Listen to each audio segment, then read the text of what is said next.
Science is a systematic way of gathering knowledge about the natural world. It is a process of asking questions, collecting evidence, and coming up with explanations that can be tested.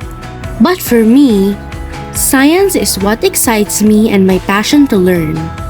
It gives me the power to discover and open up new possibilities and change the way I understand things.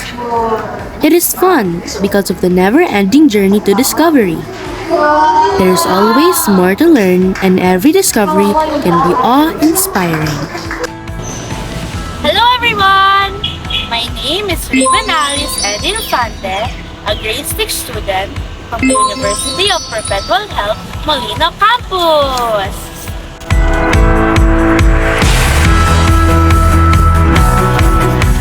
I was born on April 28, 2011, and the only child of my dad, Robert Kindap Infante, and my mom, Ami Nakamura Infante. My education started in the nursery when I was only 3 years old, and my wonderful time at the University of Perpetual Help began when I was in Kinder 1.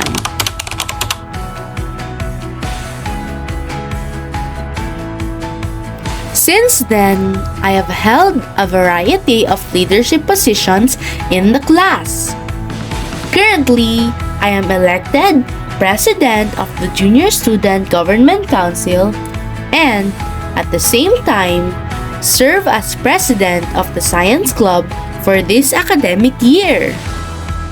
With these, fortunately, I had the opportunity to work with and help children and families with the University of Perpetual Help Community Extension Services. Growing up, I believe my exposure to and first-hand observations of various people, their interactions with one another and their environments, are probably where I acquired my emotional intelligence, self-confidence, and love and concern for others, allowing me to better understand the world around us and how to make it better as a young scientist.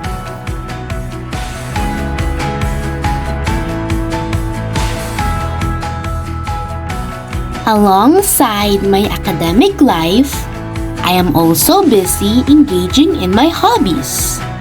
Before the pandemic hit, I was a karate taekwondo student at De La Salle. And recently, I have been practicing archery.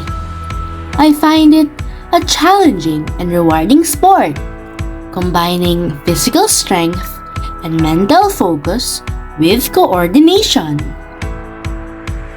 Swimming, playing the piano and kalimba, and watching detective or investigative shows on Prime Video Amazon like Reacher and Sherlock Holmes are some of my other interests. I also play chess and Cluedo, the classic mystery board game. I found myself interested in things or topics related to analyzing, finding answers, and solving problems, which are all essential parts of the scientific process. Thankfully, I've been blessed with supportive parents and families who encourage and inspire me in everything I want to accomplish. Together with my mentors and trainers in science, quiz bee, and trivia, who hone my confidence and help me excel in every competition I take part in.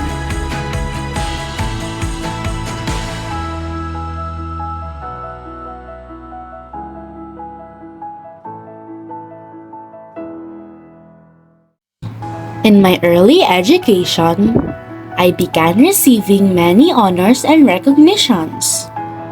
But it was at the University of Perpetual Help that I humbly edged out all of the opportunities to earn my honors and achievements.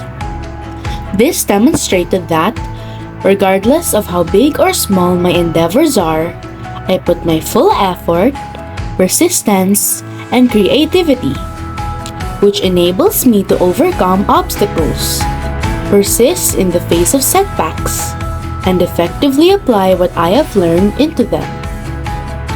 In return, I am consistently an academic scholarship awardee, which greatly helps my parents.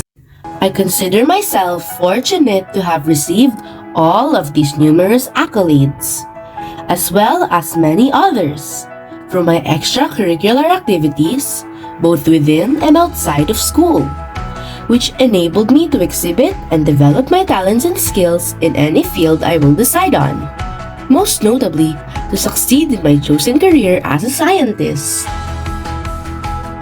I have been part of things that constitute my taking part in the Panlalawigan Mind Challenge in 2017, Season 10, and 2018, Season 11, and earned 4th place and 2nd place, respectively, for the Environmental Science Quiz.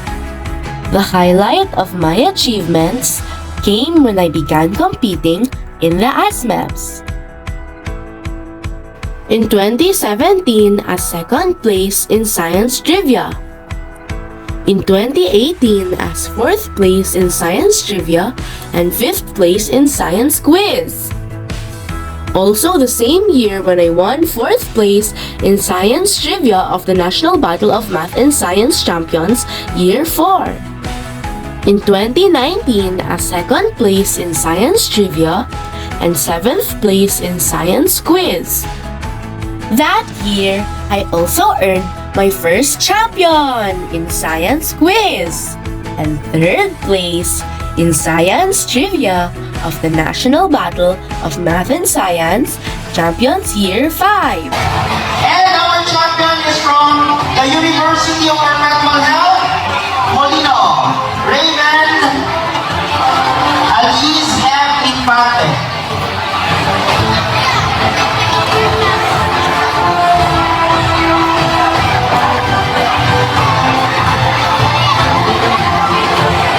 In 2020, 3rd place in Science Trivia and 9th place in Science Quiz. In 2021, I received the champion in Science Trivia and 2nd place in Science Quiz. In 2022, 3rd place in declamation of the Regional Marathon of Skills and Talents online. That same year, I received 10th place in Science Quiz. Also that year, I gained the champion in Science Quiz and 2nd place in Science Trivia. And 2023, 3rd place in Science Quiz and 3rd place in Science Trivia of the National Battle of Math and Science Champions Online Edition. The ASMEPS Association helped me develop a strong foundation of science and in life, and the deep understanding of a wide range of different concepts, particularly in science. Gives me the chance to learn from my mentors and trainers who are experts in their field. Help me build more of my self-confidence and inspire me to keep learning. When I was young, I joined a contest called the Search for an A1 Child.